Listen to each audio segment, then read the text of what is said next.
제3노조로서 중도 우파 또 자유를 생각하는 노조 맞습니까? 예. 그 노조를 지금 이끌고 있는 오정환 MBC 노조위원장 모시겠습니다. 잠깐만요. 이분은 그 노조위원장 맡기 전에 6년 전에는 MBC 보도본부장을 지내셨는데 문재인 정권 들어서서 보도본부장에서 잘리고 창고를 돌아다니다가 지금 제3노조위원장으로 지금 투쟁을 하고 계십니다. 다 같이 박수 부탁드립니다.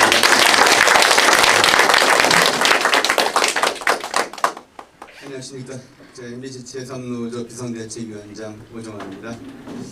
오늘 여러분들을 모시고서 언론노조가 MBC를 어떻게 장악했고 앞으로 어떤 문제가 있는지에 대해서 보고를 드리도록 하겠습니다.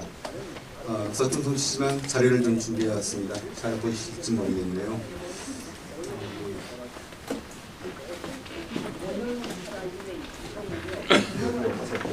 예.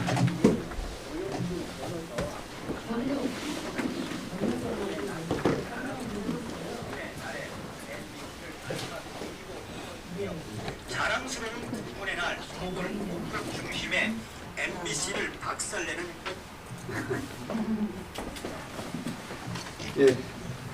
MBC와 언론노조의 역사는 아주 오래전으로 거슬러 올라가야 하지만 오늘 제 이야기는 2017년부터 시작하도록 하겠습니다. 2017년 5월에 이분이 대통령이 됐죠. 그리고 취임사에서 이렇게 이야기했습니다.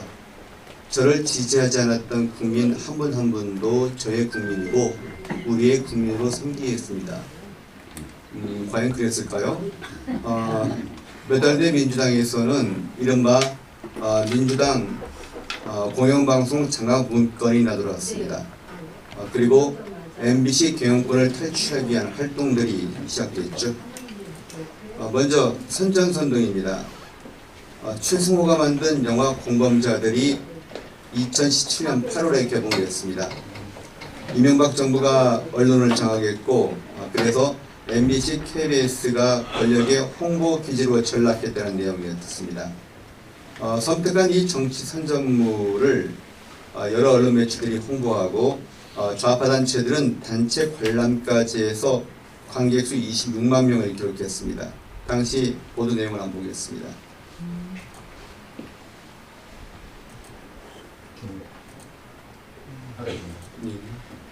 이명박 박근혜 정 방송 문제를 다룬 영화 공범자들이 우여곡절 끝에 오늘 개봉했습니다. 영화에서 제기된 문제가 스크린 밖에서도 공영방송 기자들의 제작법으로 이어지며 화두로 떠오르고 있습니다. 영화 속에는 그 스케이트장에서 눈을 쓰는 언론노조 PD의 모습이 나옵니다. 실제로는 외주업체 직원들이 하는 일을 촬영을 위해서 잠깐 연출한 장면이었습니다. 하지만 워낙 강렬한 인상을 남겨서 지금까지도 언론노조가 탄압을 받았다는 상징처럼 되어 있습니다. 성공한 선동이라고 할 수 있겠죠. MBC 안에서는 그 언론노조 조합원들이 직종별 기수별로 단체 행동에 들어갔습니다. 보도가 불공정하다는 이유로 경영진 퇴진을 요구한 것입니다.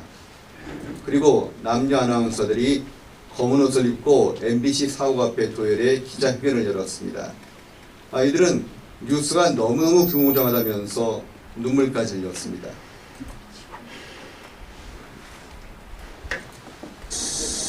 뉴스를 저들은 늘 불안했고 마음을 졸였습니다. 오늘 취직 때는 어떤 뉴스가 있을까 두려웠습니다. 뉴스를 전하는 사람으로서 확신을 가지고 사실을 전해야 하는데 이미 방향이 정해져 있는 뉴스, 수정하고 싶어도 수정할 수 없는 앵커 멘트를 읽어야 했습니다. 아나운서들에게 언론인으로서의 역할을 포기하게 만들었습니다.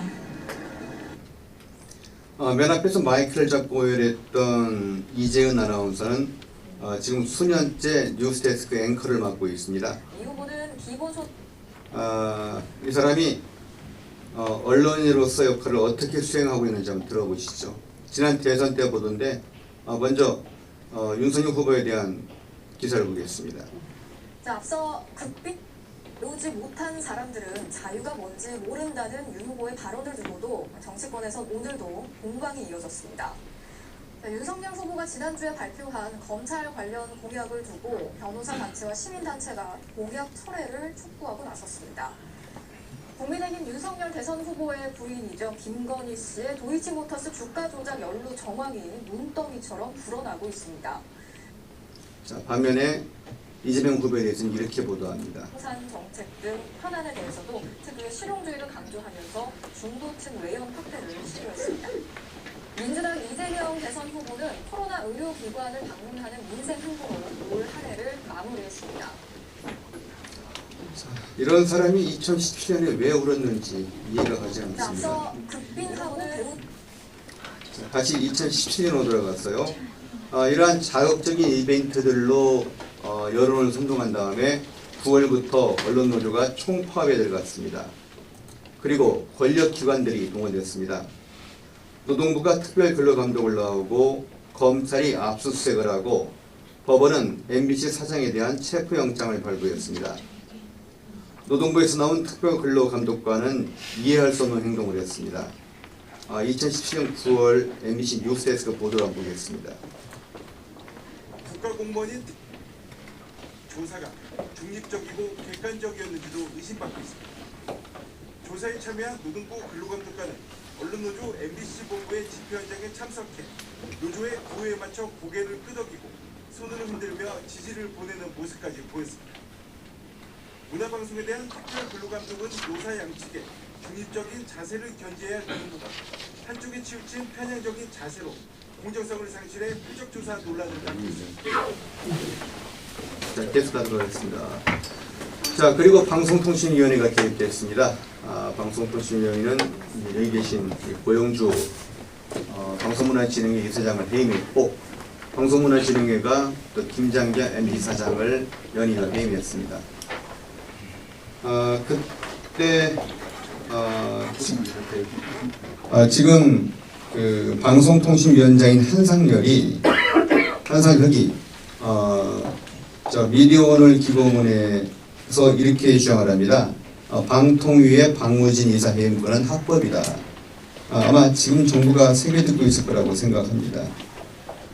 그리고는 최승호가 MBC 사장이 됐습니다. 회지자 출신인 최승호는 취임 직전에 내가 잘려보니까 자르면 안 되겠더라라고 말을 했습니다. 그랬던 최승호가 무려 19명을 해고했습니다. MBC 역사상 전례 없는 대규모 해고 사태였습니다. MBC의 탄압과 공포의 시대가 시작된 것입니다. 언론노조가 저항세력을 어떻게 탄압했는지 말씀드리자면, 먼저 정상화위원회라는 걸 만들었습니다. MBC 사측과 언론노조가 합동으로요. 그리고 언론노조 기자가 비언론노조 기자들을 불러서 취조했습니다. 특히 회사 내 사실상 유일한 저항 집단인 제3노조 소속 기자들은 거의 모두 불려가서 취조를 받았습니다. 정상화위원회에 불려간 기자들은 하루 종일 똑같은 질문을 무한반복 받으면서 정신 붕괴 상태를 경험한 적도 있고, 그런 소환 조사를 7번이나 받은 기자도 있었습니다. 이렇게 해서 조사 결과라며 3명을 해고하고 5명을 정직 등 중징계를 내렸고, 그러다가 이제 다행히 법원의 판결로 활동이 중단됐는데요. 해고자 가운데는 몇 년 전 기사에 반론을 하긴 했는데 좀 미흡했다고 해서 해고시킨 사람들이 있었습니다. 정상위원회의 흥분은 극심했습니다. 소환 통보를 받은 기자가 아프다면서 입원하니까 병원으로 쫓아가서 정말 아픈지 확인하겠다면서 뒤지고 다녔습니다. 정상화위원회 소환을 거부한 기자를 바로 그 정상화위원회 사무실로 발령을 하기도 했죠. 한마디로 사람을 가지고 노는 겁니다. 당시 정상화위원회 운영 규정은 출석을 거부하거나 바른 대로 대답하지 않으면 징계하겠다고 쓰여져 있었습니다. 이것은 헌법의 신체의 자유, 형사소송법상의 분리진술 거부권을 모두 무시한 야만적인 사기였고, 결국 법원에서 위헌 위법이라는 판결을 받았습니다. MBC 기자 88명이 2017년 언론노조 파업에 가담하지 않았습니다. 여러분들이 생각하시는 것보다 훨씬 많은 숫자였습니다. 이들 거의 모두를 방송에서 축출했습니다. 이들에게는 고졸 직원이나 작가들이 하던 업무를 시켰습니다. 심지어 불필요해서 그동안 아무도 하지 않았던 일을 시키기도 했습니다. 또한 공개적 또는 은연중의 모욕과 무시에 시달려오고 있습니다. 그래서 우리 회사 직원들 사이에는 21세기 MBC의 골품 제도가 부활했다는 웃지 못할 농담도 돕니다. 여기에 보면은 신문카스트 중에서 가운데쯤 평민이 파업에 참여한 경력 기자, 천민은 파업에 불참한 경력 기자일 것이고 아마 전 그 아래일 겁니다. 자, 그러면 공정보도를 외치면서 파업을 해서 MBC를 장악한 언론노조 기자들이 어떤 보도를 했을까요? 오히려 극단적인 편파 보도를 자행했습니다. 옛날에는 정치가 언론에 개입하는 게 문제였다면 지금은 MBC 같은 언론이 편파 보도로 정치에 개입하는 게 더 큰 문제가 되었습니다. MBC 기사들을 보겠습니다. 2018년에 없는 사법부 블랙리스트를 특종했다면서 반복해 보도했습니다. 그 결과 하드디스크 회사들의 성향을 분류한 이른바 사법부 블랙리스트 문건이 들어있는 걸 확인한 것으로 파악했습니다. 법원 관계자는 현재 하드디스크에서 발견한 자료를 열람해 내용을 선별 분류하는 작업을 하고 있다고 말했습니다. 블랙리스트를 발견한 거냐는 질문에 시인도 부인도 하지 않겠다고 말해 사실상 리스트가 존재한다는 걸 인정했습니다. 블랙리스트가 존재하느냐는 질문에 시인도 부인도 하지 않았다. 그게 블랙리스트가 있다는 증거라고 우긴 겁니다. 기상천외한 논리죠. 그런 게 MBC 보도였습니다.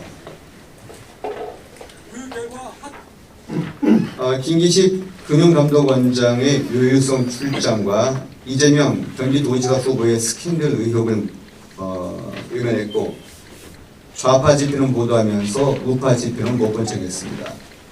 청와대 민간인 사찰 의혹을 폭로한 김태우 수사관을 오히려 공격했고 4대강 사업을 그렇게 비난하더니 수문을 열어도 녹조가 창궐하자 외면했습니다.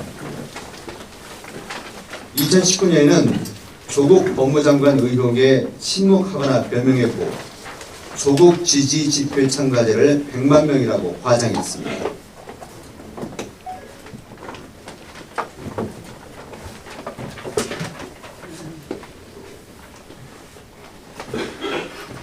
경찰청앞에서 열린 검찰 개혁 촛불 집회 소식으로 시작합니다. 물론 7번째 열린 이번 집회 당초 예상보다 훨씬 많은 국제적 추산 100만 명이 모였습니다. 그런 이슈가 집회 현장으로 가보겠습니다. 저희가 당초 중계차를 연결하기로 했는데요. 지금 현장에 많은 인파가 밀려서 영상 연결이 안 되고 있습니다. 여러분 안녕하십니까? 손혜원 의원 투기 의혹 보도에 미적거렸고 민주당의 선거법 개정에 반발하는 야당 집회를 초라하게 편집했습니다. 정각 소식을 정하는 정창시 코너에 한 달간 정부 여당 비판은 1번, 야당 비판은 21번 보도했습니다. 울산시장 관권 선거 의혹 보도를 회피했고 서울 광화문에 아무리 많은 국민들이 모여 문재인 정부를 규탄해도 보도하지 않았습니다. 2020년 똑같은 총선용 비례대표 정당을 만들었는데 야당에는 위성정당, 민주당에는 의병정당이라고 불렀습니다. 민주당 위성정당인데 보수 진영에서는 뭐 위성정당을 이미 만들었죠. 네. 그런데 민주당의 그 의병정당 이런 얘기가 나옵니다. 일단 의병이라고 하면은 뭐 나라를 지킨다고 스스로 전쟁에 뛰어든 사람들을 말하죠. 그러니까 자발적으로 위성정당을 만들 수 있다는 건데 이게 무슨 얘기인지 직접 들어보시죠. 민주당의 위성정당이 아닌 민주시민들을 위한 그야말로 시민이 뽑는 비례정당을 만들어야 되지 않을까. 제가 직접 만들 수 있는 이렇게 의견을 모아서 민정대가 나섰으면 일반 시민들이 나서서 민정대가 되고 보수세력 같은 원내세력을 연구중에 도저히 안 되겠다.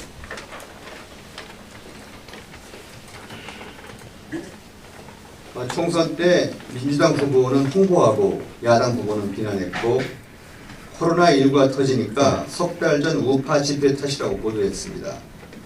나경원 전 대표 자녀 의혹을 공격하고 추미애 장관 아들 의혹에는 함부였습니다. 채널A 검언유착과 최경환 65억 신라젠 투자를 특종 보도했지만 오보로 드러났고 위안부 피해자들이 호소를 외면하면서 윤미향 의원 편을 들었습니다. 2021년에는 월성원전 산중수소 누출 가능성이 크다고 보도하더니 조사 결과 사실이 아닌 것으로 드러나자 인터넷에 단신 기사 하나를 올렸고 야당 원내대표의 재난지원금 찬성 발언을 반대한 것으로 보도했습니다. 대장동 비리 의혹을 외면하다가 유동규로 꼬리를 자르기 위한 의혹을 받았고 공수처의 전방위 통신 내역 조회에 침묵했고 피디수첩은 윤석열 야당 대선 후보 인터뷰를 방송하면서 배경음악으로 거짓말이야 라는 노래를 틀었습니다. 2022년 3월 대선 때는 선거운동 100일 동안 단 하루도 예외 없이 편파 보도를 했습니다. 이재명 후보 기사는 공약으로, 윤석열 후보 기사는 갈등으로 채웠고 김건희 여사 통화를 무더기로 보도하면서 이슈화를 시도했고 윤석열 후보에게 무속인 프레임을 씌우려는 듯 반복해 보도했습니다. 김원웅 비리, 이재명 후보 아들 특혜 입원, 성남FC 수사 방해 의혹 등 이재명 후보에게 불리한 이슈들을 모두 외면했고 김혜경 여사의 공무원 심부름, 법인카드 유용 의혹 등을 제대로 보도하지 않았고 윤석열 후보에게 대장동 비리를 뒤집어 씌우려 했고 윤석열 후보 유세 화면에 청중이 보이지 않도록 썰렁하게 편집해 편파 시비를 일으켰습니다. MBC는 윤석열 대통령이 당선 뒤에도 쉬지 않고 정권을 비판하며 뒤 흔드는 태도를 보였습니다.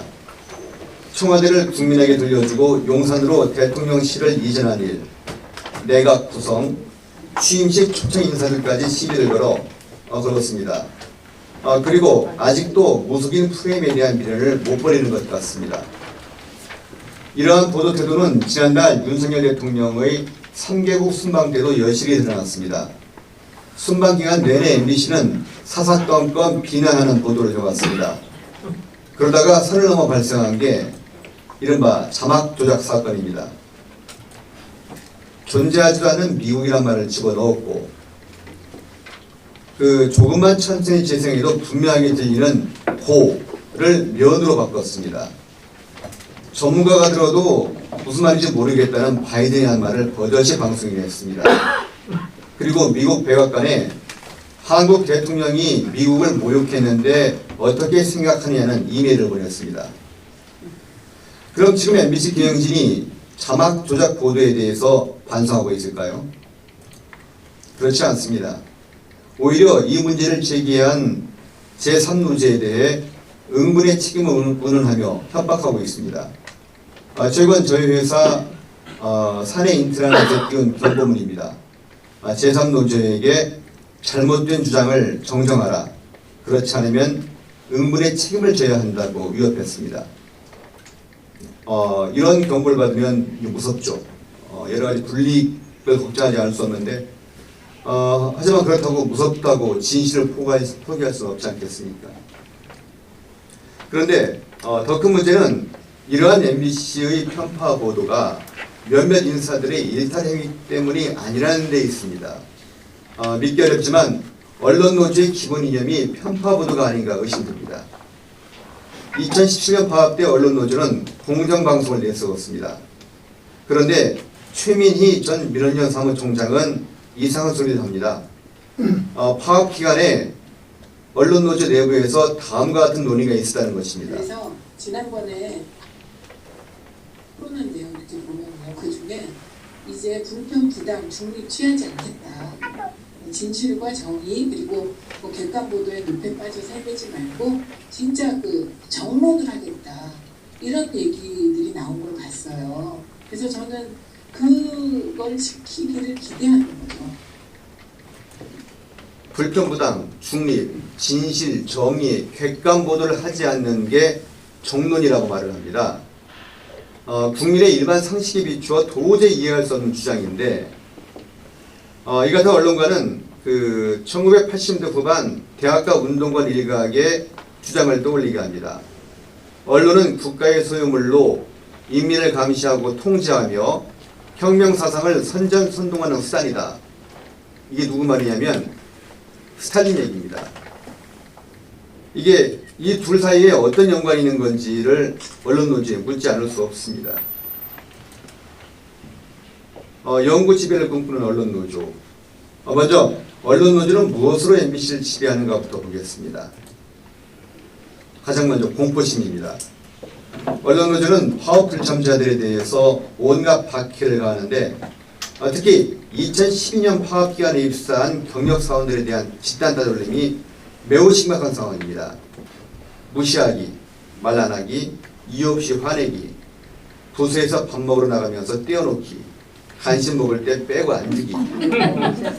이거 참 사소하고 치졸하지만 당하는 사람에게는 죽을 만큼 고통스러운 일입니다. 이들을 괴롭히는 것은 언론 노조에 거슬리면 어떻게 되는지 본보기를 보여주는 것이라고 생각합니다. 그리고 언론 노조에 저항한 사람은 회사를 떠난 뒤에도 집요하게 보복합니다. 최규하 전 기획본부장이 자유한국당 추천으로 박문진 이사가 되자 언론 노조가 쫓아가 시위를 했습니다. 우파 정당이 자기들 이념에 맞는 사람을 추천한 것인데 그것도 하지 말라는 것입니다.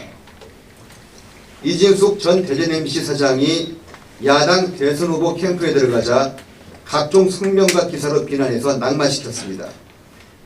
이런 경험을 통해서 MBC 직원들은 이렇게 학습하게 되었습니다. 우파 정부 때 좌파는 손해를 보지만 좌파 정부 때 우파는 사회적으로 매장될 수 있다.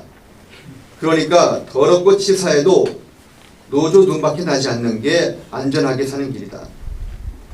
왜 이런 생각을 할 수밖에 없는지 언론 노조의 최규하 박문진 이사 반대 시위 화면을 한번 보겠습니다.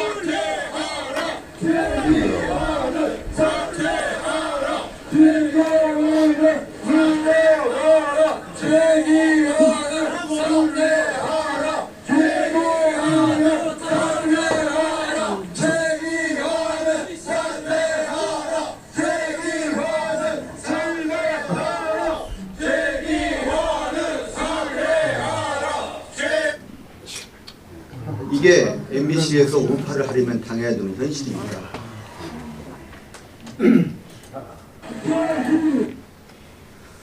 언론 노조는 앞으로 누가 MBC 사장으로 오더라도 기득권을 지킬 수 있도록 사기와 단체 협약으로 겹겹이 제도적 장치를 만들어 놓았습니다. 먼저 국장 책임제입니다.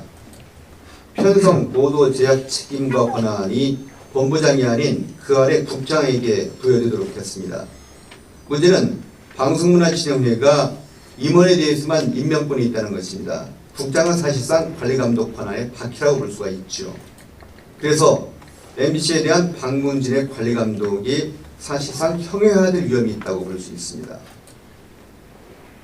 그리고 편성 보도 제작국장에 대해 임명 동의와 중간 평가제를 실시하고 있습니다. 해당 국장들의 거취를 소속 국의 직원들이 투표로 결정합니다.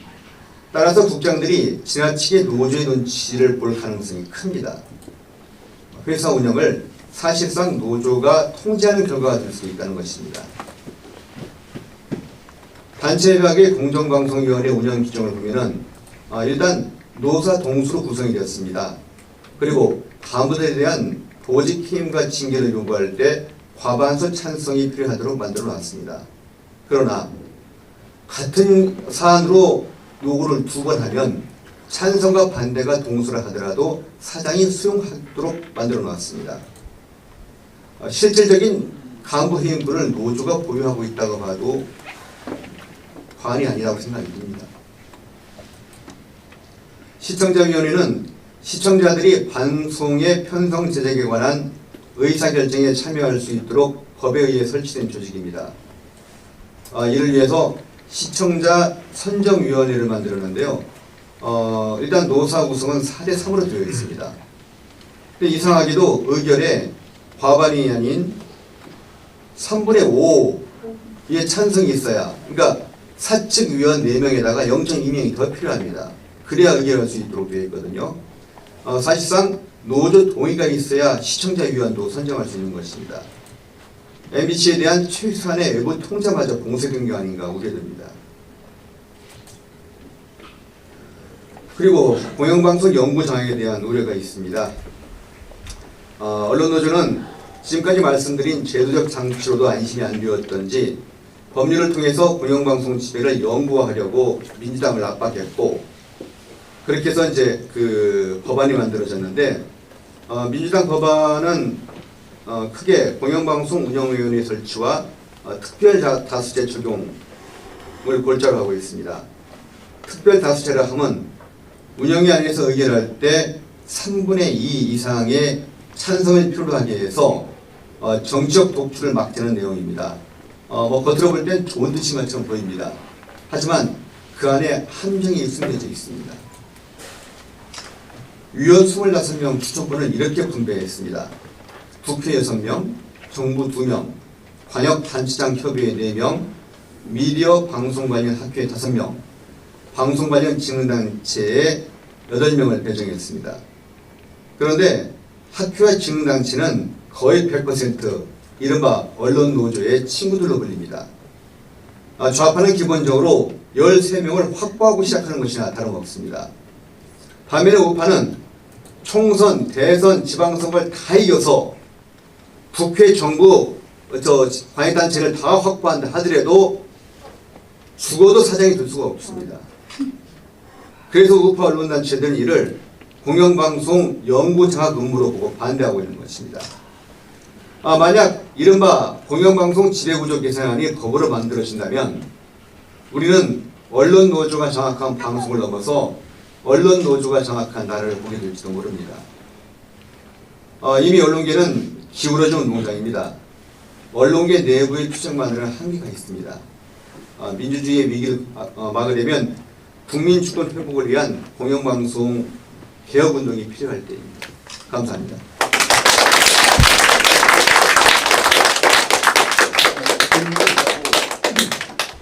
예, 질문 있으시면 해 주시기 바랍니다.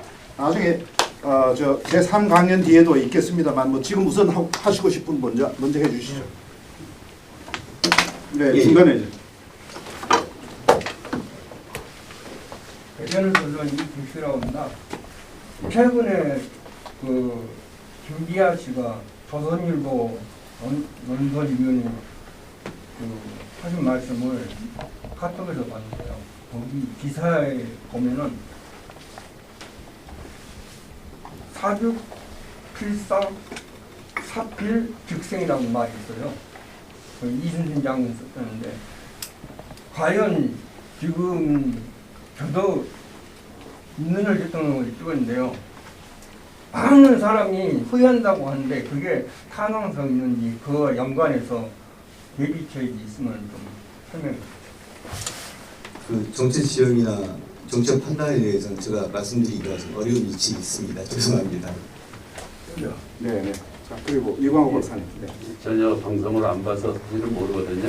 MBC, KBS, 네이버스 전반 전혀 안 보니까. 근데 KBS는 어떻습니까? MBS하고 비교하면 혹시?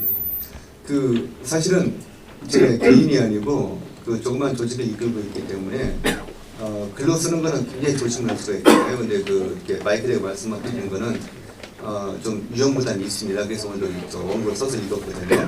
뭐 지금 여쭤보신 것만큼은 답을 할 수 있을 것 같습니다. 그 지상파 3사는 좀 성격의 차이가 있습니다. 저희끼리 한 얘기예요. 기자들끼리요. KBS는 공무원 마인드가 있습니다. 그래서 KBS에서 당해주게 된 걸 굉장히 감사하는 마음이 기본적으로 깔려 있고, 이 회사가 내 거니까 내 마음대로 할 수 있다는 생각을 안 합니다. 그러니까 좀 언론 노조가 특세를 한다 하더라도 그렇게 좀 광파한 행동은 덜했죠. SBS는 아시겠지만 사기업입니다. 아무리 사주 일가를 경영해서 몰아냈다 하더라도 대한민국이 자유민주주의, 자본주의를 포기하자는 한 그 대주주가 언제가 돌아온다는 생각을 해요. 굉장히 자존심을 많이 발휘했습니다. 근데 MBC는 그 두 가지가 다 없습니다. 그게 비극인 것 같습니다. 체질이 그렇다는 겁니까? MBC는? 문화가 그렇다는 얘기입니다. 그러니까 저희는 얘기입니다. 뭐 이거 거기 있는 건 아니고요. 네, 잘 들었습니다. 공영방송 배우는 필요하다는 벌써 수년 전부터 가만있던 내론 얘기고 잡히면서 좀 필요성이 더 절감되는 상황인데 어떻게 하면 개운동을 펼쳐나갈 수 있고 어떻게 좀 함성을 중축화시켜서 현실성 있는 운동으로 전환시킬 수 있을까요? 그건 그 MBC 안에는 제가 그 주도할 수 있는 영역은 아닌 것 같고요. 더군다나 공개적으로 말씀드리기는 정말 곤란한데 죄송합니다. 그건 뭐 여러분들이 해주셔야죠. 네, 선생님. 김용혜입니다. 그 인터넷에 보면 MBC 노조는 물론이고 집행부가 호남 출신으로 다 엮어졌다고 그 구도가 나와 있던데. 어느 MBC 노조 말씀이세요? MBC. 민노조 언론 노조 말씀하시는 아니요, 겁니까? MBC가 MBC 경영진 노조 사실인가요? 그 명단이요 한 20년 전 자료를 보는데 그건 조금 그러니까 제가 그 카톡방에 뜰 때마다 밑에 댓글 달거든요. 이거 20년 전 자료니까 그 띄우시는 그러니까 그 열이 애국심을 알겠으나 그 부정확한 자료를 띄우시면은 결코 그 도움이 안 될 것 같거든요. 하다못해 거기 보면은 세 번째 줄에 신경미 앵커라고 되어 있습니다. 그분이 앵커하신 게 언젠데요? 그렇습니다. 모르는 사람은 1세기니까 이게 아직도 그런가 하고 묻는 거죠. 저도 호남 출신입니다. 아니, 예, 저 전북 군산 출신이고 그 어느 지역 출신이기 때문에 어떤 인연을 간다는 거는 뭐 계획별 차이가 있겠죠. 그리고 MBC 내에 해금을 죽인 사람이 예를 들어 사장을 보죠. 최승호 사장 경상북도 출신으로 알고 있습니다. 박성태 사장 서울 사람이지만 아버지가 경남 출신으로 알고 있거든요. 그 이념의 문제라고 생각합니다. 지역이 아니라요. 지금 공영방송 개혁 운동이 필요하다고 말씀하셨는데 그럼 어떻게 하면 우리가 어떻게 하면 그 개혁을 할 수 있겠습니까? 어떤 방법이 제일 좋겠습니까? 국민님을 찾아주십시오.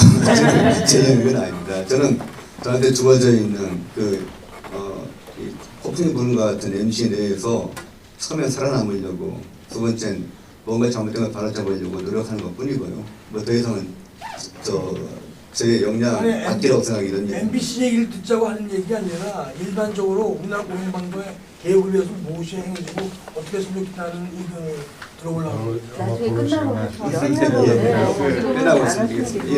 MBC가 1년 그 국가로부터 지원받은 예산이 어느 정도인가요? 10원도 없습니다. 민영방송이잖아요. 네, 저기 MBC는요. 옛날 그 야당 민주당 의원이 추천했는데 재산이 3조 원이라고 합니다. 그리고 지상파 방송사들이 개혁한 게 나쁜 게 아니에요. 최승호 사장이 좀 약간 경영에 미숙해서 1년에 1,000원씩 적자를 봤는데 작년에도 흑자, 올해도 흑자를 봅니다. 그리고 MBC는 법에 의해서 그러니까 영업이익이 아니라 매출액의 3% 이하인가를 그 방송 발전기금 내도록 되어 있습니다.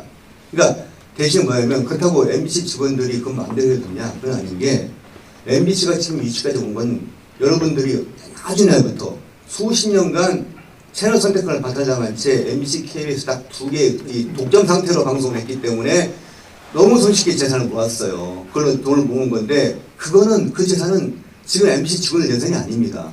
그래서 들어오기 전에 선배들이 만들었고 선배들이 만든 게 아니라 국민의 희생 바탕에서 만들어진 거니까 국민의 재산이라는 얘기죠. 그런데 MBC는 시청률을 받는 것도 아니고 정부 지원받는 건 아닙니다. 그 이석국 단장님 질문에 연장선상에서 아주 중요해서 한 말씀만 여쭤보겠습니다. 지금 말씀하신 대로 우리 방송 기능이 이렇게 이제 언론 노조라는 특정 단체에 예속이 돼서 어느 것도 제대로 되는 게 없다라는 게 저도 똑같은 생각입니다. 자, 그렇다면은 지금 언론사의 이런 문제가 내부적으로 구체적으로 지배구조에 문제가 있다라고 저는 생각되는데 예를 들면은 기자 한 분이 보도를 할 때 회사의 사장, 이 수직구조예요. 국장 이런 사람 통제를 받는 언론노조 소속 그 통제를 받아서 하는 그 부분과 기자가 정치를 감시하는 공적 수평 구조를 갖고 이중 구조가 돼 있어요 지금. 근데 모든 기자들이 자기가 먼저 살기 위해서 할 수 없이 회사 내지는 언론 노조의 눈치를 봐야 되는 이런 이중 구조의 문제를 이제 지배 구조 개선을 통해서 공영방송의 기능을 다시 회복해야 된다는 게 이제 제 생각인데, 이 부분에 대해서 이따 개인적으로 제가 이사장님이 박문진 이사장 출신이라서 여쭤볼 부분도 있지만, 우리 오정환 위원장께서는 이 문제를 제기하면서 자, 이 대안을 가져야 되는 거 아니겠습니까? 그 부분을 좀 설명해 주시죠. 아까 전에 전 사내에서 그 우파를 고소하려는 그 압력에 맞서 싸운 저항과 싸움뿐이지 제가 정책 불행이라고 생각한 적 없습니다. 죄송합니다. 그건 나중에 제가 말씀드리겠습니다. 나중에. 감사합니다.